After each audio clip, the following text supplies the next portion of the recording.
மட்டும் இல்லைங்க, நாம நம்முடைய பாவங்கள்ல இருந்து விடுபட்டு புண்ணியங்களை சம்பாதிக்கிறதுக்காக செல்லக்கூடிய புனித ஸ்தலங்கள், நதிகள்ல உணர்வே இல்லாம நம்ம கொண்டு போய் எரிஞ்சிட்டு வரக்கூடிய பிளாஸ்டிக் கழிவுகள் எத்தனை நம்ம நாடு ஜெயிச்சிச்சுன்னு ஆர்ப்பரிக்கக்கூடிய யங்ஸ்டர்ஸ் சாப்பிட்டு இங்க போட்டிருக்கக்கூடிய plastic containers, paper tumblers, plastic covers, water bottles எத்தனை பாருங்க.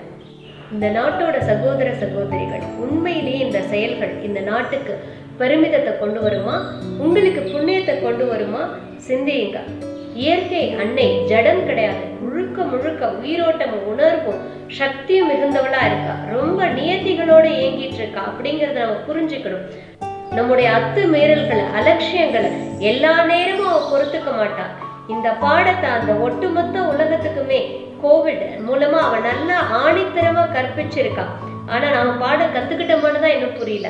இந்த இயற்கை அன்னை ரொம்ப சரியா நியத்திகளோட அவங்கவுங்க செய்த செயல்களுக்கான பலன்களை அவங்கவுங்களுக்கு கொண்டு சேர்க்கிறாங்கிறத நம்ம வாழ்க்கையில பல அனுபவங்கள்ல இருந்து நம்ம கூர்ந்து கவனிச்சோம்னா புரிஞ்சுக்கலாம்.